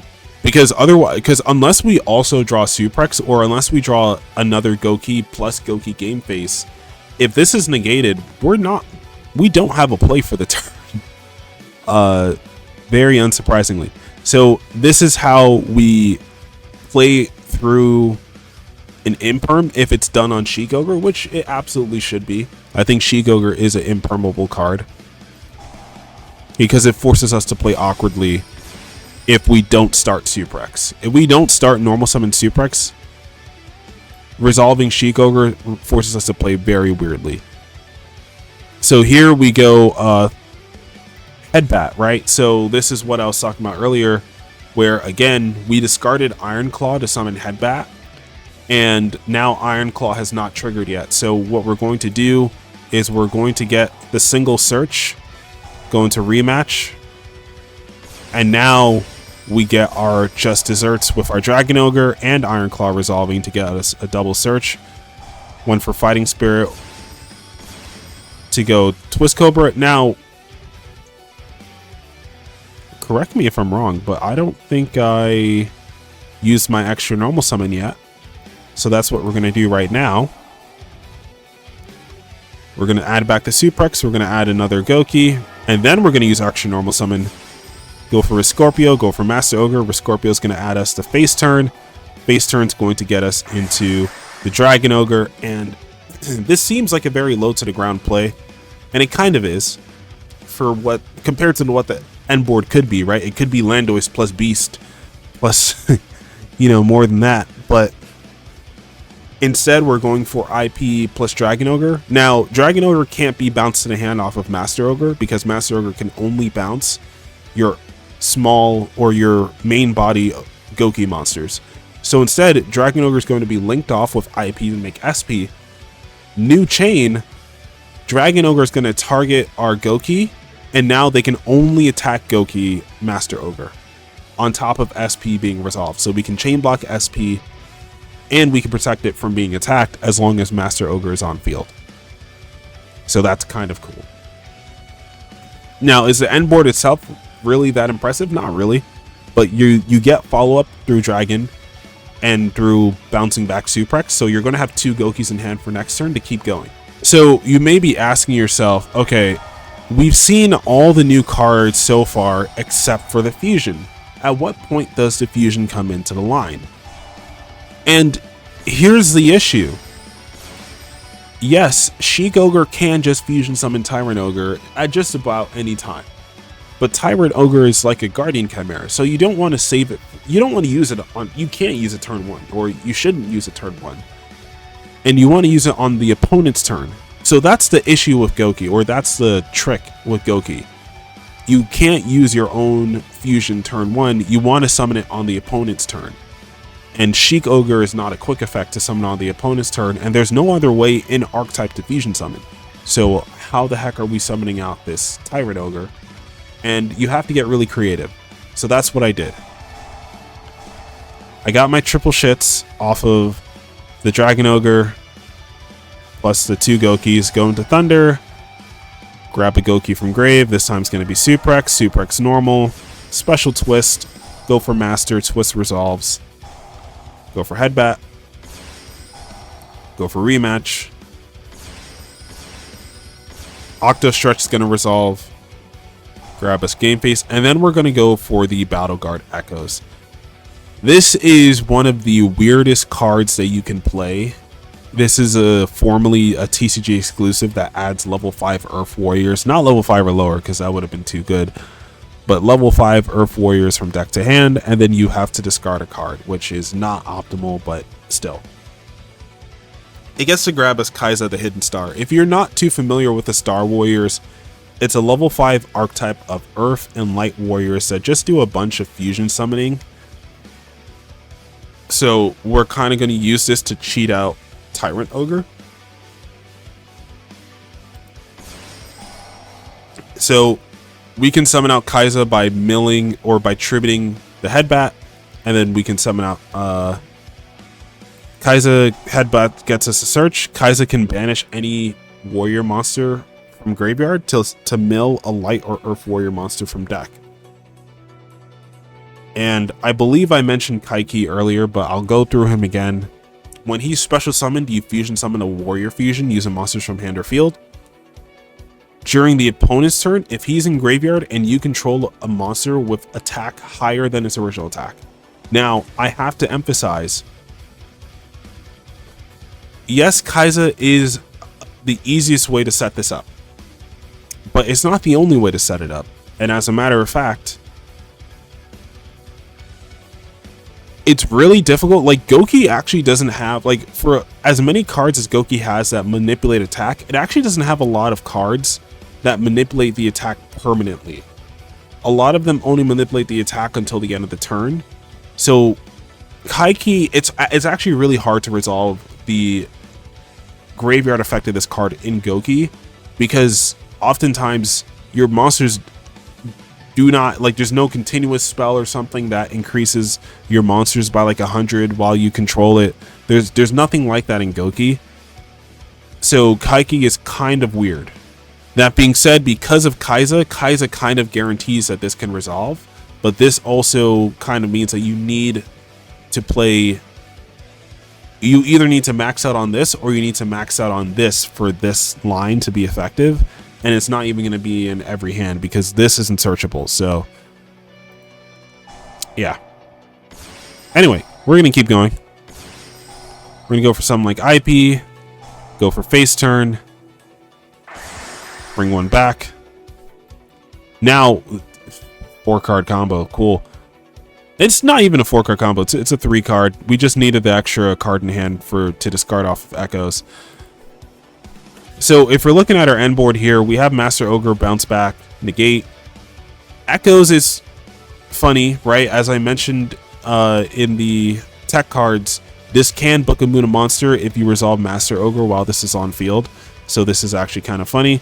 You have IP plus Kai'Sa, so this, because you're not going to use Nat Beast and you're not going to use Master Ogre for IP here unless you have to. So Kai'Sa is going to be your best target, but you need Kai'Sa on field to resolve the Kaiki. So you're going to wait until your opponent hits a certain point, right?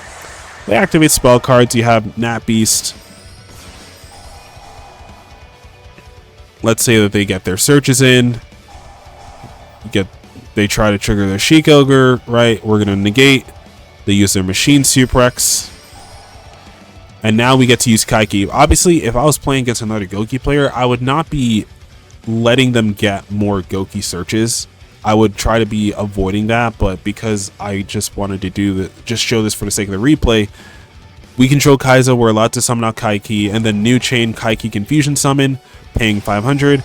New chain Tyrant Ogre, it pops for each link arrow that Master Ogre had, meaning that he gets to pop up to 4 cards on field, which just gave our opponent 3 searches, so it wasn't very smart. But at this point, they're going to go for their rematch. You know, we get to use Nat Beast, and then we also still had IP plus Kai'Sa for SP there, so that's pretty good. We also could have Book of Moon one of their monsters using Echoes. We chose not to, but because we used it on Sheik Ogre when they didn't have any bodies on field. But yeah, I mean, this is kind of like how you would want to, this is kind of the idea of going for Tyrant Ogre. This is how in a perfect world you'd always summon Tyrant Ogre this way, on your opponent's turn, using some sort of quick effect to stop them when it hurts the most. You want to use something like Master Ogre so that it's a link 4 and that you get the most damage out of resolving your Tyrant Ogre. But this is a really convoluted line and requires 3+ cards, one of which is not searchable. So here's what we're going to try to do instead. we're going to try to think differently about what engines and what cards we can use that get us to a Tyrant Ogre. And I mentioned this in the first half of the video, but in case you skipped straight to the combos, you're going to see it now. So we're going to get a triple search off of Dragon Ogre, and usually your Dragon Ogre, like when you get that triple search, it usually isn't too different unless you're trying to set up a specific synchro like Landoise. Your triple search is usually going to be something like rematch, game face plus a Gouki. It's going to be something like that, or rematch plus 2 Goukis in this case if you go for guts. I mean, if you go for headbat. It's either rematch plus game face plus another Gouki, or rematch plus 2 Goukis, one of them being headbat. So our Dragon Ogre just added back our Machine Suprex. We normal summon it. We're using headbat here to summon out, and we're making Reclea. Now, as you can see, we started with the extra spell card, but the engine does have the ability to search those dud spells as well. Like, for example, instead of searching rematch here, we could have searched game face number 2, and that would have allowed us to discard it and then search Gouki rematch after this, but it's all right. So we're going to go for Azamina Alzat, and then we're also going to grab the Octo Stretch here. So we go Azamina Alzat, we go Diabel. Diabel can add back the spell and trap that we discarded for Reclea, and then it gets to add Sinful Spoils of the White Forest. Very simply, while you control a Fiend, Illusion, or Spellcaster, it has the ability to fusion summon using monsters from hand or field. That's about all it does. Now, unfortunately, because it's a quick play spell, we can't double dip with the Diabel, because that would be really great if we could, but unfortunately we cannot. Because if it set itself on the opponent's turn, it wouldn't be able to activate that turn. But we go Diabel to add back the spell trap we just discarded. We go for Nat Beast, and if memory isn't helping, then Gouki Guts was discarded for the headbat, so this is going to be Guts first time resolving. So now we get to go game face, go for Master Ogre, Octo Stretch. Guess this is our last card, right? At this point, we just add another spell card to drop for Diabel, and then we can go face turn to pop our Fighting Spirit, summon out Suprex, and now we have Nat Beast, Diabel to, Book and Moon the opponent's field. We have Master Ogre, and then what we also have, so let's say they go Suprex, they go Fighting Spirit, we go Nat Beast, we say fuck that, they go Sheik, they get their double search. I'm not going to do much about that. So I stop the Sheik Ogre, they go for Machine Suprex. And then we can chain Diabel here because the Silvera is going to be in a new chain, so the monsters are already going to be on field. Summon 1, summon 2. Silvera is going to Book and Moon them, and because Sheik Ogre is negated, they can't just fusion summon. So let's say they attempt to go end phase because they have nothing else to do on their field. We can go for something like Sinful Spoils. Like if we were facing any other deck except Gouki, this would be kind of tight, because this would just allow us to clear the field. Neither player can activate the targeted cards in response to this effect. So it's not technically unaffected, but it kind of is unaffected to the targets. And yes, it does target. I did forget to mention that, I believe, in my initial analysis, but you know now.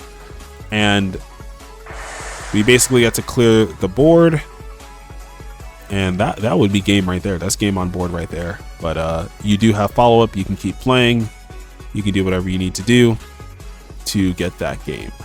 So this, in a perfect world, is how the White Forest stuff would work with the Gouki. The Gouki engine already wants to make a level 6 synchro. The White Forest engine utilizes a level 6 synchro to access its engine.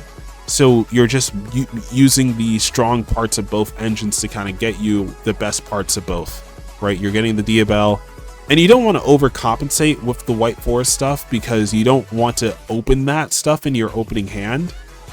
But if you were just to open Sinful Spoils of the White Forest, it wouldn't be a brick because you can just go for a Relinquished Anima on your end board because you have multiple level 1s, Goukis, and it's just as long as you control any Fiend, Illusion, or Spellcaster. It doesn't have to be a White Forest specifically. meaning you could just make an anima and then just leave that anima on field for your opponent's turn and then resolve this card. You can also, in case your Master Ogre gets outed, go for Guardian Chimera. As you can see, we do add resources back to the hand, but even if we don't, there's possibly you have 2 other cards in hand, at least in this line, and you could use those cards in hand to make Guardian Chimera. Those if one of them's a monster at the very least. So maybe I should have shown this one before I showed the last one, because I believe this one does the same thing. Yeah, and we always go Dragon Ogre first.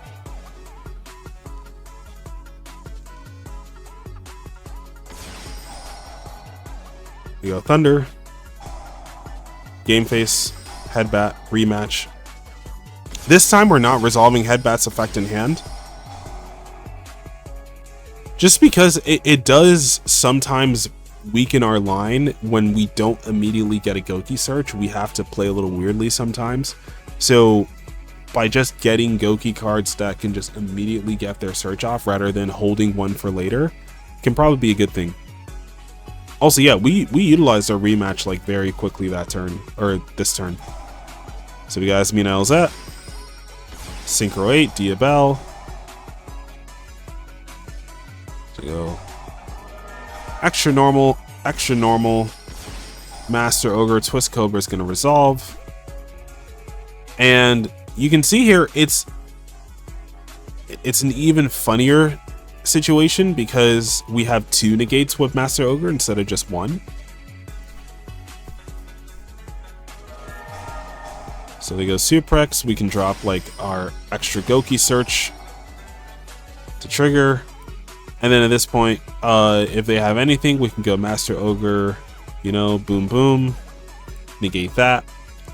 And then on end phase or something, we can resolve Simple Spoils of the White Forest, use Master Ogre plus 1 more, pop as many back row as we need to, plus 1 of their bodies, and we should be good to go. So yes, it's pretty much the same board, except if we get a game face in there, we get to have more stuff to play with during our turn. But I guess this line works just as well with just 2 cards.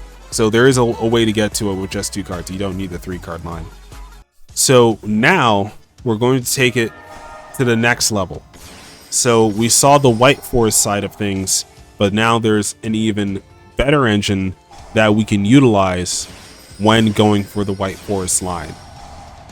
So as I said, this line is very linear because you can see we're using 2 cards here, so we don't have the flex room that we would have, because we need to be able to make certain synchros and certain cards in our plays, and we can only do that if we're sequencing our effects a certain way.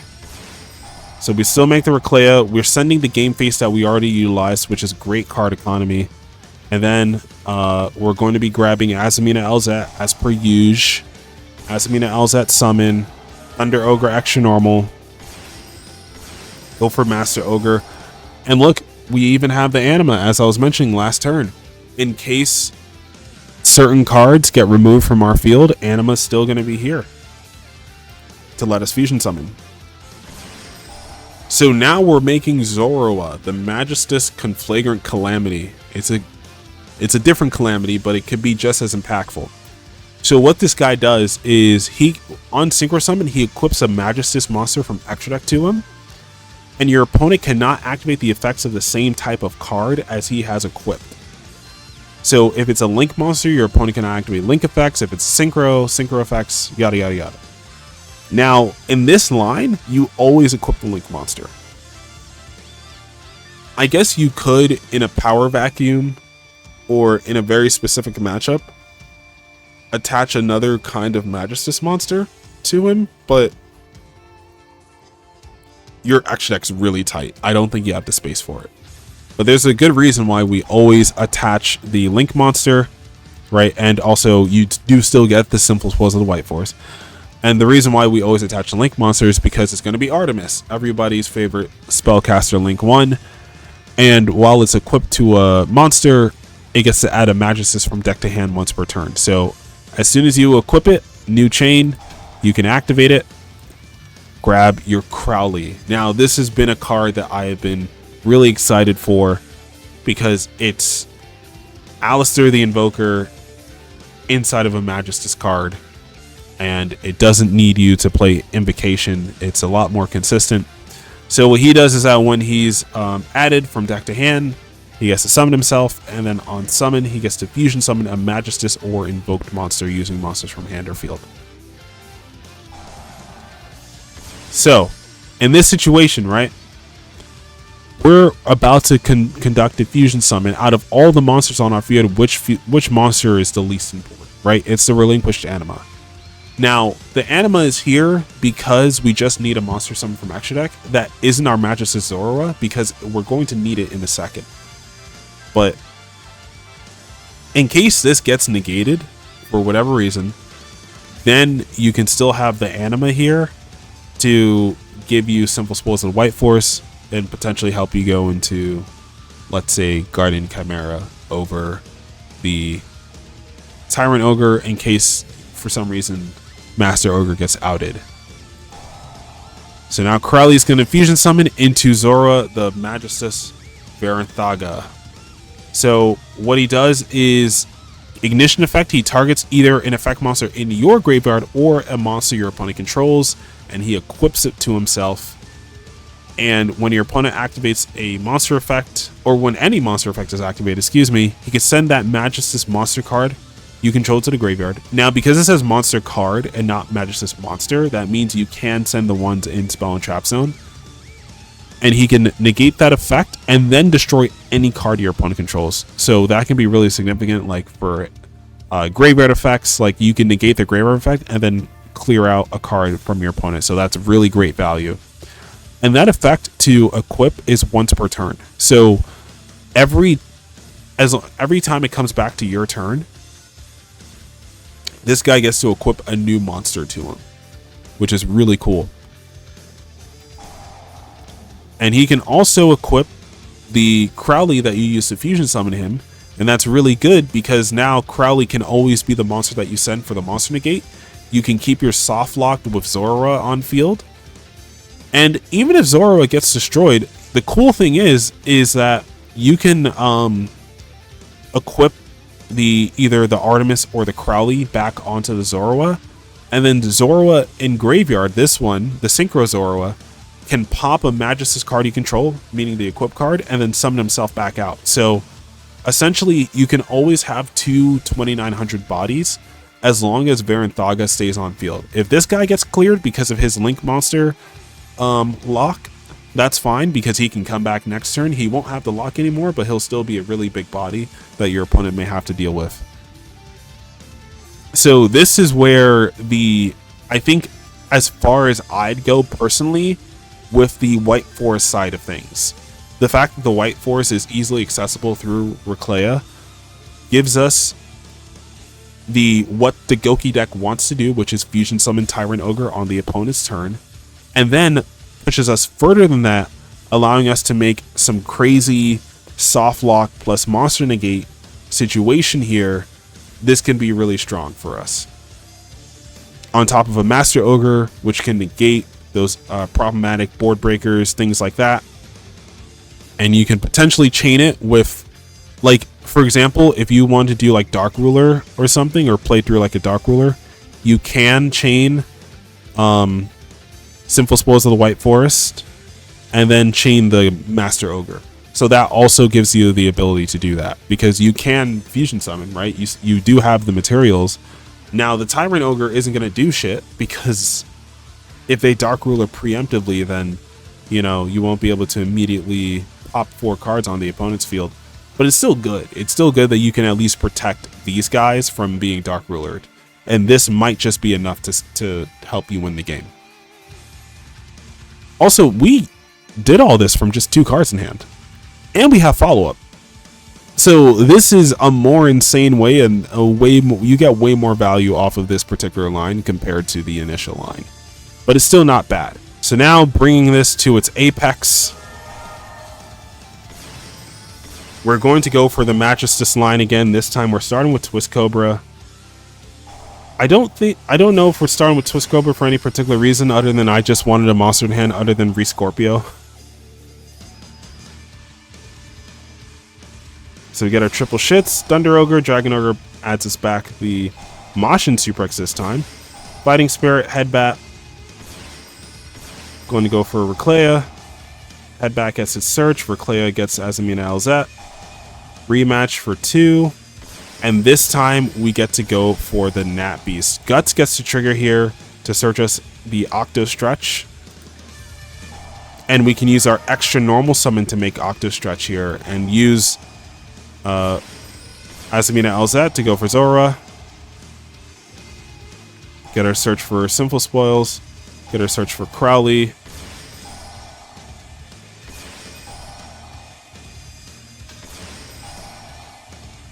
And then this is throwing me off. Relinquished Anima. Not Relinquished Anima. Salamangre Almirage here. I guess it's a... We could have also just went Relinquished Anima.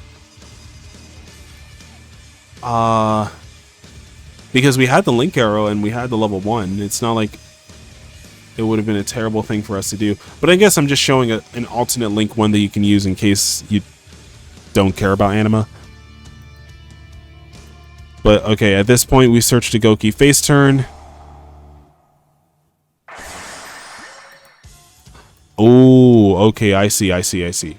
So what this does is that this allows us to be able to resolve. So basically we're trading Master Ogre for Naturia Beast. Because I made this line maybe like a month ago. I'm just recording this late. So what this allows us to do is this allows us to resolve Simple Spoils on White Forest, even if we don't control Master Ogre, because Tyrant Ogre can use any Cyberse monster because it's also supposed to be supporting the G-Golem type. So Cyberse is an appropriate type to utilize for that archetype, or for Tyrant Ogre. And Thunder Ogre being the Link 3 means that we still get the activation protection from Tyrant Ogre. So we still have the Link Lock, single monster negate, endless spells negate, endless spell negations, as long as it's not Droplet or Dark Ruler, or Forbidden Crown, which is going to be the new one. And we get a fusion summon for a pop 3 Tyrant Ogre. Absolutely insane. Ridiculous. All done from 3 cards in hand this time, which is a little more dangerous because that means you have 2 cards in hand here instead of just instead of your normal 3. But you have the Nat Beast to make up for it. So I wanted to show you guys a line through Droll and Lockbird. You have to open specifically Machine Suprex plus a level 2 to play through Droll properly. But this is, it's not bad. It's just not what you'd optimally want to do. So we're going for Dragon Ogre first. And this is like, we have to know that Droll is a threat. Now, if we're drawing the Dragon Ogre materials, there's nothing wrong with going for Dragon Ogre before going for Sheik, but it's pretty taboo. Sheik is always just better first because we get the ability to pivot into more searches by going Sheik Ogre first. So if you draw these 2 and you know your opponent's on Droll, you may choose to go this line over some of the other lines that we showed today. So we go Suprex, Guts, we go Rematch, Suprex, Headbat. Now, you realize that we searched all 3 monsters, or all 3 cards at once. When we're hit with Droll here, we can't search anymore for the rest of the turn.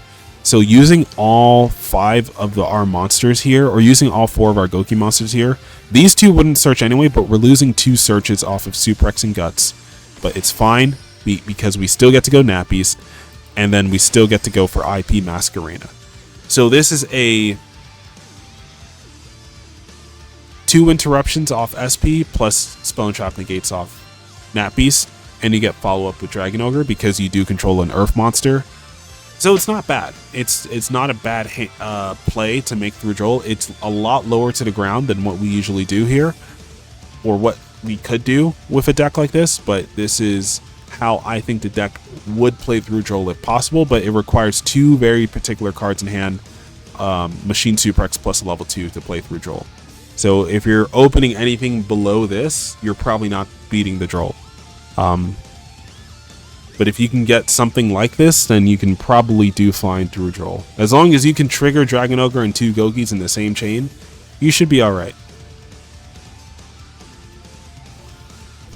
And now, as I was mentioning earlier, Millennium is a way to unbrick the Gouki hands, because if you look at Guts plus Twist Cobra, these are 2 different Goukis that we would play in our deck, but they're also not the kind of Goukis that you want to see together.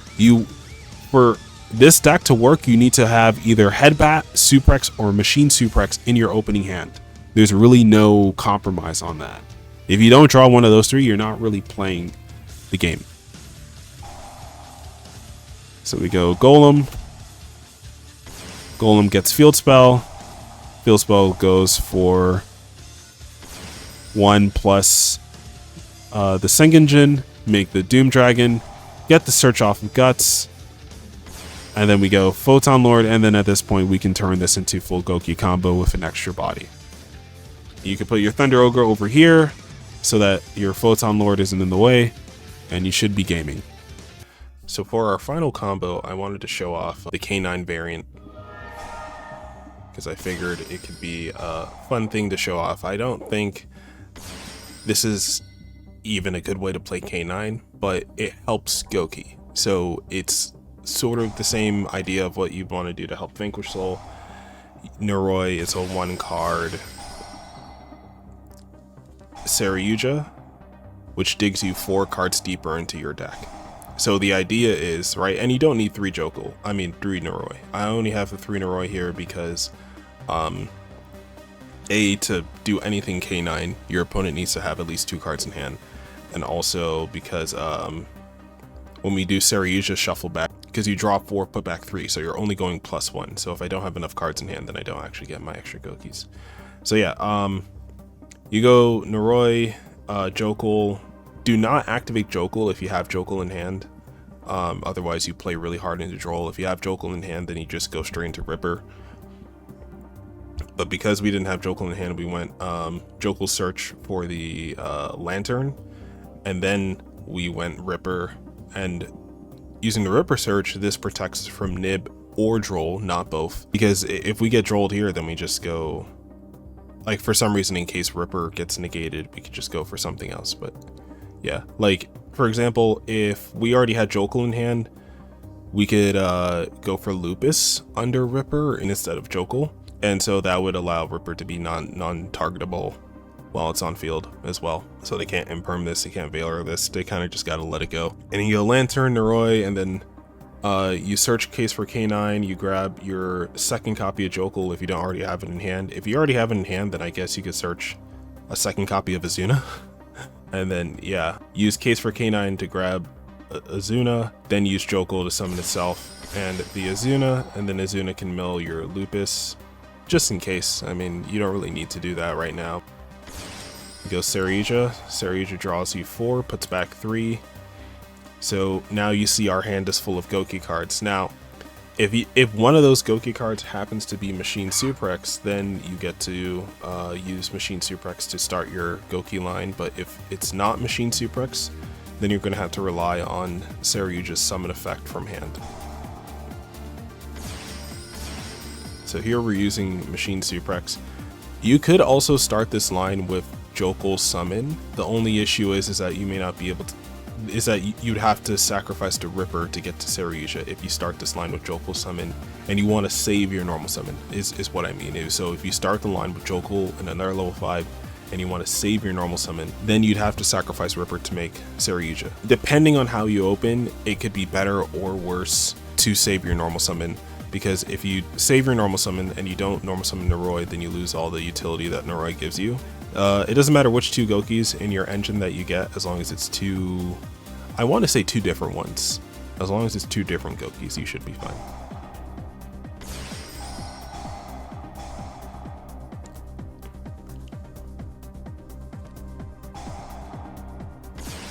So here's the beautiful thing, right? We go into Gouki Heal Ogre, and as you can see, we deliberately put it directly under Saryuja. We got 2 searches here, we got Rematch, we got Guts. I'm not going to dictate what should be searched here because I haven't really practiced this line. I just want to show you how to convert this into Goukis. So the reason why this is an issue is because Saryuja is in the extra monster zone. And Saryuja being in the extra monster zone, it's not a Gouki card. And every Gouki card requires a Gouki monster as material. And Sheik Ogre doesn't care which zone it's in, but Thunder Ogre and Master Ogre both need to be basically in the extra monster zone because they only work based on their link arrows, and their link arrows only point up and down, meaning they do not work in the main monster zone the way that they would in the extra monster, or they just don't work at all in the main monster zone. So there's no compromise here either. It's like these guys need to be in the extra monster zone. So how do we do it?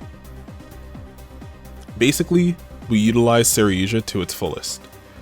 First is, we got the draw 4, right? We use 4 different monsters, we got the draw 4, we put back 3, but that's fine.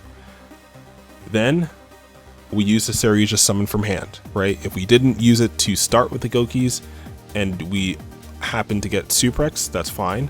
But even after you resolve Suprex and whatever, you should activate Saryuja to summon a monster to a zone that it points to, just like I did here, because on a new chain, Saryuja has to trigger whenever a monster is summoned to a zone it points to. So because Saryuja has to trigger, that means that Heal Ogre can now force out, we can force out Saryuja and then utilize Heal Ogre to punish our own Saryuja. It's not really punishing because we're keeping the same amount of card advantage. But yeah, we basically use all of Saryuja's effects, and then now we can get rid of it and trade it in for a Gouki from my graveyard. At this point, I'm going to go for Machine Suprex to summon back. And yeah, sure, Headbat won't gain to 300, but it's not going to be on field for long anyway. Now, this is going to be the end of the combo. What I will say is that I didn't want to dictate what you summon here because I have not explored this line, and exploring this line would have made this video take like another day or 2. So what I'm going to do instead is I'm going to say if people are interested in seeing more of K9 Gouki, I will put, by all means, let me know. So here we are at the final part of the video, the deck profiles. At this point, I no longer have to do large amounts of explaining. You guys can kind of pick it up from there. 3 Suprex, 3 Machine, 3 Headbat, single Ironclaw, single Guts, single Octo, single of all the Goukis that don't do anything by themselves. Eroda, Small Worlds. The lines for Small Worlds are really easy. All the Goukis have 0 defense. So any Gouki bridges into either Veil or Droll, and then Droll bridges back into any Gouki. So if you don't open the Gouki that you want, or the Gouki that you need, you can easily make that happen. Also, Fua bridges into Droll, Droll bridges into any Gouki. So if you need to open your 2 best ones, boom, there you are. A single Echoes to search for Scorpio just in case, also for the funny interaction. Tactics, double Rematch, because opening this card in your opening hand is kind of taboo. It is really good, but you'd rather search it than draw it, and there's no way to recycle it, so you just need the second one for follow-up, and not because you want to see it in your opening hand. Game Face is one that you can see in your opening hand, but it's not optimal. You'd rather just see another Gouki monster often. And then Face Turn's the 1-up because it's a solid 1-up. And then you have Crossout and all your Crossout targets. And you can cut down on, depending on how you want to play the deck, right? Because you can just use Sinful Spoils of White Force directly. You can just leave Reclea on field, search this, and then not have to worry about anything else. Playing only Sinful Spoils of White Force just means all you have to do is just play Relinquish Anima, you're golden. Now, if you want to play Azamina Elzet, you put in Diabel, you put in Silvera, then you're golden. Or if you want to play all 3, so you get the full line off the Magistus stuff as well, then you can also take out the Diabel, take out the Silvera, and you can take out one more Link monster, which would be Power Load Ogre, because you don't really need this going second. It's cool, but you don't need it. And yeah, so essentially the way that this extract is built, I know it's 18 cards, and essentially the last 3 cards, either you take out the Magistus stuffs as the last 3, or you can take out the Diabel and the Silvera if you don't want them, or you can take out these 3 if you're just playing or you can take out all 6 of these,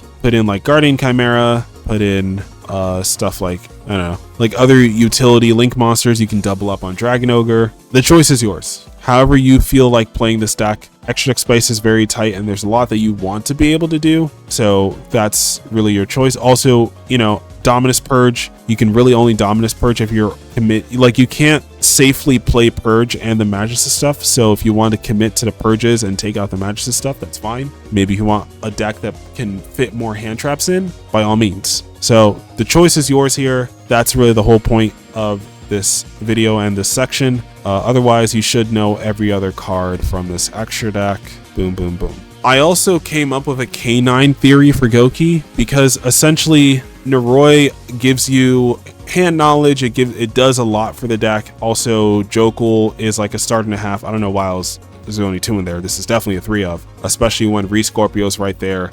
The whole idea is you go Saryuja and you restack your hand. It's what K9 Vanquish Soul wants to do, except it's not as good at that. But at least for us, as you've seen, you can go Saryuja, recycle, and then we get the 2 Goukis that we need in hand, and then we can use Heal Ogre to clear our extra monster zone with this from the Saryuja, so that we can put our actual important extra monster zone targets out while still having protection through Ripper and Vimana, and still having a follow-up through stuff like Werewolf, potentially using Zeus. This extra deck's a lot tighter, but it also works a lot better. Also, it does help that Battle Guard Echoes does search Azuna, so in case you want to save your Azuna for the opponent's turn, you can use that as well to grab you another one in case for Scorpio is already available. This build I think is a little tighter, and it would probably be the competitive way to play the deck. As you can see, we've cut down on some of the other Gouki names. Like, you don't see Claw in here, you don't see Gouki Octo Stretch. It's a lot tighter, but because of the draw 4 off Saryuja, you're more hopium that you are actually going to see the card that you need to see, and so you're kind of more optimistic about your chances of drawing the cards that you need to see when you need to see them. But otherwise, you're not using the Magistus stuff, so you have a lower ceiling in a way, but you also are better at playing through certain hand traps. Droll kind of being one of them, because K9 isn't even Droll proof. It's just really good at dealing with Droll in case the Droll is after they search, if that makes sense. So yeah, this has been Gouki from Zero. I really wanted to include the Genesis portion of Gouki that I've been cooking up, but I don't think it's ready. I put it in the oven, but I don't think it's ready yet. And it's really tough making large videos like this that talk about both the modern game and that talk about Genesis, because this video is already long enough. This video is going to be an hour plus. I'm probably going to be working on it for like a week before it releases, and I'm not sure how much other content I'll be able to put out during the week that I'm making this, but I guess we're going to find out. And I like doing this kind of content because it's more in depth, but I also think I'm not going to be able to do this with every archetype. I'm going to save these heavy analysis videos, like these from zeros, for archetypes that are extremely convoluted, extremely complicated, and are made in a way where I can break down all the different things at once instead of needing to go through every single possibility. I can just introduce the possibility and just show you what's best or what works, instead of focusing on just telling you what the cards do. Instead, I'm teaching you how to utilize them. So if you guys enjoyed, please by all means let me know in the comment section below. Did we break? Did we bust? How did we do on this video? And you already know what I'm going to say. Card Trader, NISTRO, 5% off your order. If you like the European card market, foreign card market, you can buy from different sellers overseas and then only pay a single shipping fee. They put all your cards together and ship it to you at once using the Card Trader Zero. Make sure you're using Card Trader Zero for that, and you save money on shipping fees, and then you use my code to save 5% off your order. Supports the channel, saves you money. Dueling Guard, deck boxes, binders, 2-player mats, single-player mats, etched match, your favorite animes, all there. Really cool, high-quality stuff that looks amazing. If you're interested in anything on the Dueling Guard site, by all means, use my link in the description. It gives you a code that'll get you 15% off your first order on duelingguard.com. So that's been all for me. You can also become a channel member, throw a few bucks my way. You can use a few funny emojis in the comments section. You don't have to, but if you like this kind of stuff and you know, it makes you feel all good inside when I talk about your favorite decks, by all means, you know, shoot me a DM, talk to me, tell me what archetypes you want to see. I may not be able to get to all of them, but but when I really like an archetype, that's when I put this much work into exploring it so that it's easier for you guys to start from somewhere. You don't have to start from zero like I do. But in case you are starting from nothing, you have something, or you have a foundation to work on. You know, you can be like Isaac Newton, you know, you can stand tall because you're on the shoulder of a giant. All right, a giant has climbed up the mountain for you, and now you can just peek over his shoulder. So let me know what you guys think in the comment section below. This has been your boy Nistro here, signing out.